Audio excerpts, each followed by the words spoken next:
یہ ایک ارطغرل ایک ترک قبیلے میں سے تھا اور ایک ترک سردار کا نام تھا. اصل میں کیا تھا یہ، اس کی حقیقت میں آپ کو بتا دوں، شاید 5-10 منٹ میں آپ سمجھ لیں گے.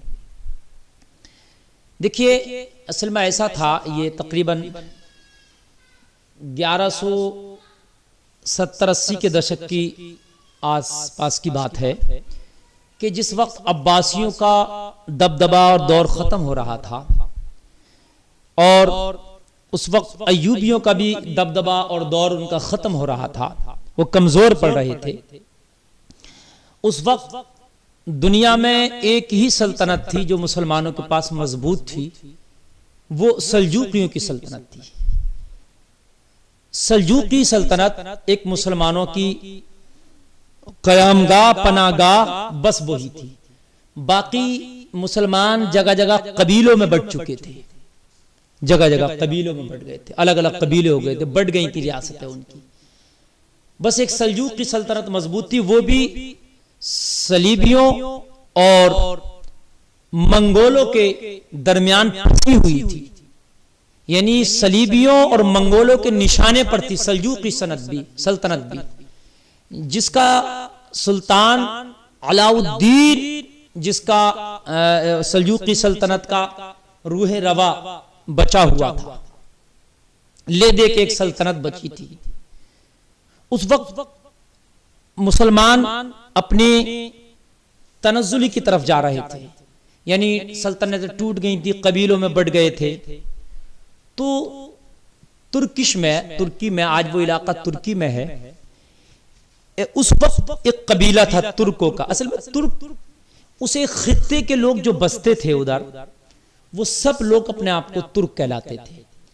بیگ بھی یہ ترک لوگ لگاتے تھے اپنے نام کے آگے، یا خان یہ بھی اپنے نام کے آگے یہ ترک لوگ اس دور میں لگاتے تھے. اور ان کی لڑکیاں خانم لگاتی تھیں، اور بیگ مرد لگاتے تھے، بی جو تھی وہ ان کی لڑکیاں لگاتی تھیں. سردار کے معنی کا لفظ، خان کے معنی بھی سردار اور محافظ کے آتے ہیں، اور بیگ کے معنی بھی سردار و بادشاہ کے آتے ہیں. بہرحال تو اس وقت میں ایک قبیلہ تھا جس کا نام تھا کائی قبیلہ. اس کا ایک سردار ہوا کرتا تھا جس کا نام سلیمان شاہ تھا.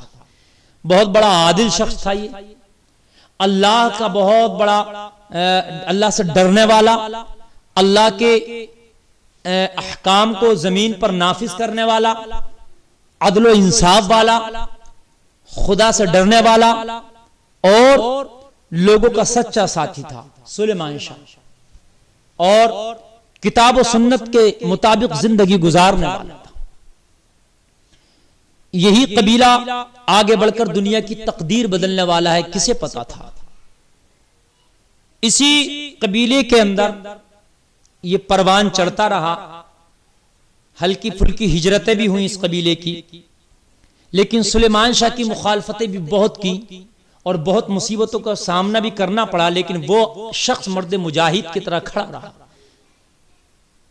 اپنے قبیلے کو حلال کمانا اور حلال کھانا اس نے سکھایا، اور جن کی روزیوں میں حلال آ جاتا نا، ان کی نسلیں دنیا میں ایک نئی تاریخ رقم کرتی ہیں. اپنے انتقال کے موقع پر بھی جب دیکھا گیا نا تو چند ہتھیار ہی تھے اس کے جو اس کے ورثے میں تھے، باقی اس کے ورثے میں کچھ نہ بچا تھا. اس کے بعد کسی دریا میں اس کی ڈوب کر انتقال ہو گیا، اور اس نے اپنے کئی بیٹے چھوڑے تھے. اس میں اس کا ایک بیٹا تھا جس کا نام تھا ارطغرل غازی. بہت نیک شخص تھا یہ ارطغرل جس کا نام تھا. آج بھی ترکی میں ارطغرل کی قبر باضابطہ طور سے بنی ہوئی ہے، اور بہت سی وہ ان کی تبرکات اور وہ تاریخی باتیں لکھی ہوئی ہیں وہاں پر باضابطہ طور سے. ترکی نے اس کو محفوظ کر کے رکھا ہے. ارطغرل جب یہ بڑا ہوا تو بڑا ہونے کے بعد میں اس نے اپنے باپ کے نقش قدم پر چلا، اور باپ کے نقش قدم پر چلنے کے بعد اس نے بھی حق اور انصاف کو بلند کیا. پھر اس کی بہت مخالفتیں ہوئیں، لیکن یہ کسی کی بھی مخالفت کو اس نے پیچھے مڑ کے نہیں دیکھا، آگے بڑھتا چلا گیا. اور اللہ کی زمینوں پر عدل و انصاف کو بڑھتا چلا گیا. پھر یہ ہجرت کر کے بازنطینی کی سرزمینوں پر، جہاں پر صلیبیوں کی کہہ لیجئے گا قیام گاہیں تھیں اور ان کی سرحد تھی، وہاں پر یہ اپنے قبیلے کو جو ہے منتقل کرنے کے لیے لے کر چلا. اس نے پرچم، قرآن کے پرچم کو آگے رکھا تھا اپنی زندگی میں. یہ ہجرت کر کے جا رہا تھا، اس کے ساتھ تقریباً 400 سے 500 سپاہیوں کا قافلہ صرف موجود تھا جو اس نے ہجرت کی. جاتے جاتے راستے میں دیکھا کہ دو فوجیں آپس میں جنگ کر رہی ہیں. ایک فوج کے قدم اکھڑ رہے ہیں اور ایک فوج کے قدم جم رہے ہیں. اس نے دونوں میں سے کسی کی اس کو پہچان نہ تھی کہ غالب آنے والی فوج کون ہے اور مغلوب ہونے والی فوج کون ہے. اس کا تو ایک ہی کام تھا کہ مظلوم کا ساتھ دیو، جو پٹ رہا ہے اس کا ساتھ دینا اس نے اپنا مشغلہ بنا لیا تھا.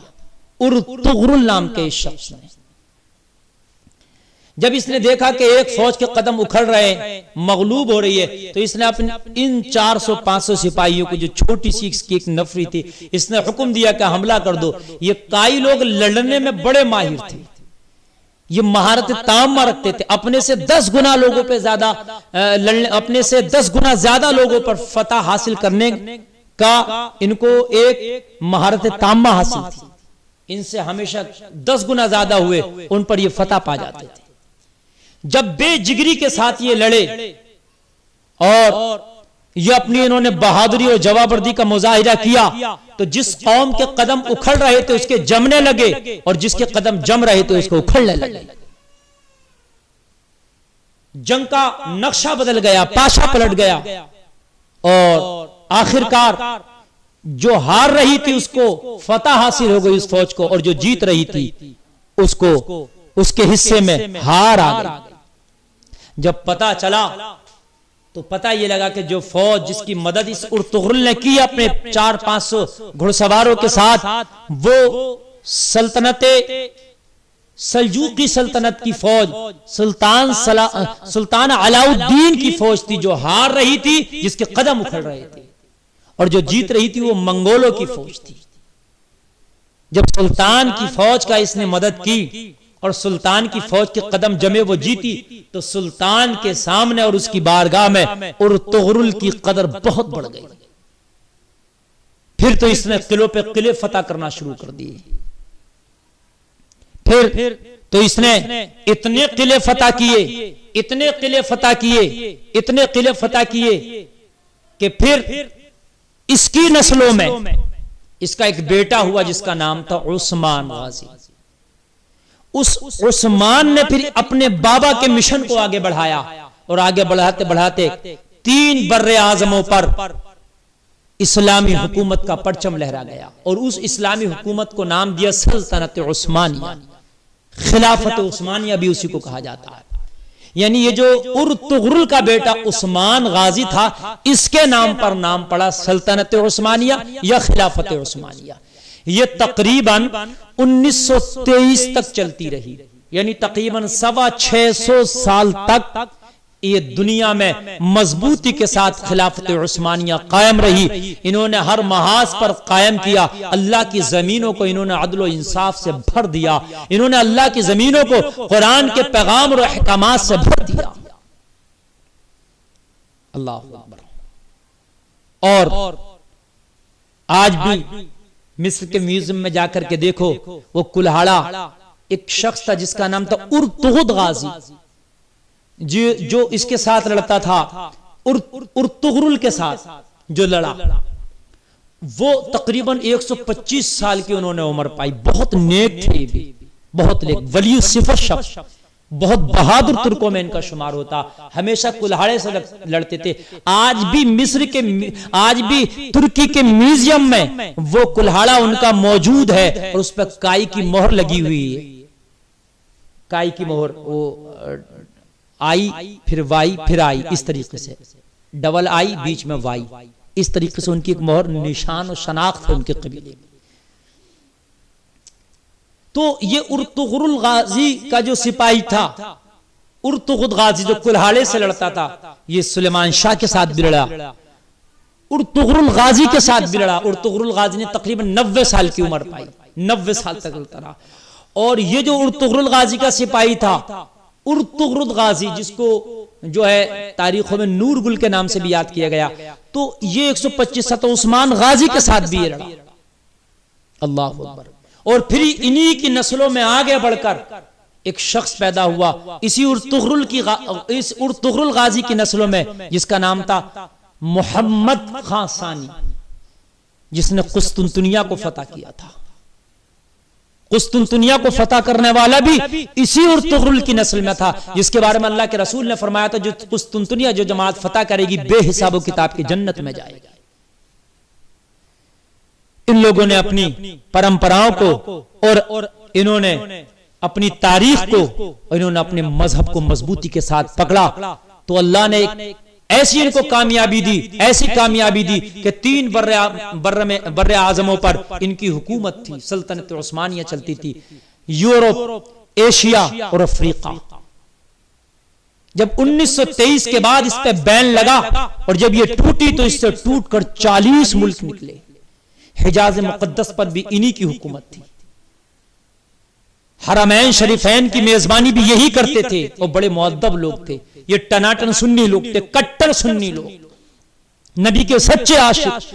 آج بھی خانہ کعبہ کے غلاف کو پکڑ کے رو رو کے دعائیں کرتے ہیں، مولا وہ میزبانی ہمیں پھر عطا کر دے جو 1923 تک ہمارے ہاتھوں میں تھی، ہم سے کیا خطا ہو گئی کہ وہ میزبانی تو نے ہم سے واپس لے لی، مولا وہ میزبانی ایک بار سے پھر ہمیں عطا کر دے۔ آج بھی ترکی کے لوگ آتے ہیں، ان کے جتھے غلاف کعبہ کو پکڑ پکڑ کے دعائیں کرتے ہیں، رو رو کے دعائیں کرتے ہیں، یا اللہ آج پھر ہمیں حرمین شریفین کی میزبانی عطا کر دے۔ اسی لیے سعودیہ کے ان کے خلاف ہے آج یہ سعودیہ کے شیخ اور یہ متوع، یہ خلاف ہیں اس لیے کہ یہ پکے عاشق رسول تھے۔ ارے اب تک مدینہ شریف سے ترکی کو ٹرین کی پٹری باضابطہ طور سے بچھی ہوئی ابھی تک موجود ہے، وہ ٹرین چلتی تھی، اس کے انجن پہ لکھا ہوا تھا الصلاۃ والسلام علیک یا رسول اللہ۔ جب نبی کریم صلی اللہ علیہ وسلم کا نام آتا ہے تو اپنے سینے پہ محبت سے ہاتھ رکھ لیتے ہیں ادب کے لیے۔ اللہ میں تو دعا کرتا ہوں ایسے عشاق رسول کے ہاتھوں میں پھر میرا مولا حرمین شریفین کی پھر میزبانی عطا کر دے انہیں، تاکہ یہ لوگوں کے دلوں سے نبی کا عشق چھیننے کی کوشش نہ کریں، پھر جو وہاں کے میزبان ہوں وہ لوگوں کے دلوں میں نبی کا عشق بھرنے کی کوشش کریں۔ اس کا نام بھی حجاز مقدس تھا، لیکن آج اس کو سعودی عربیہ کہا جاتا ہے، اس لیے کہ آل سعود کے نام پر اس کو رکھا گیا۔ اللہ اکبر۔ یہ ان کی ایک مختصر سی تاریخ ہے۔ پھر وہ بین لگا دیا گیا اور آخر میں اس کو جو ہے توڑ دیا گیا، اور 1923 کے بعد ختم ہو گئی۔ تقریباً 650 سال یہ ارطغرل غازی نے جو درخت لگایا تھا اور اس نے خواب دیکھا تھا، اور اس کے پیر و مرشد ابن العربی نے اس خواب کی تعبیر بتائی تھی کہ میں نے بہت بڑا سا درخت دیکھا ہے، اس درخت نے دنیا کو گھیر لیا ہے، تو کہا تھا اس کی تعبیر یہ ہے تیری سلطنت پوری دنیا کو گھیر لے گی، اور تو اللہ کی زمینوں پر اللہ کا نظام قائم کرے گا، اللہ کا عدل و انصاف قائم کرے گا۔ یہ معاملہ ہے۔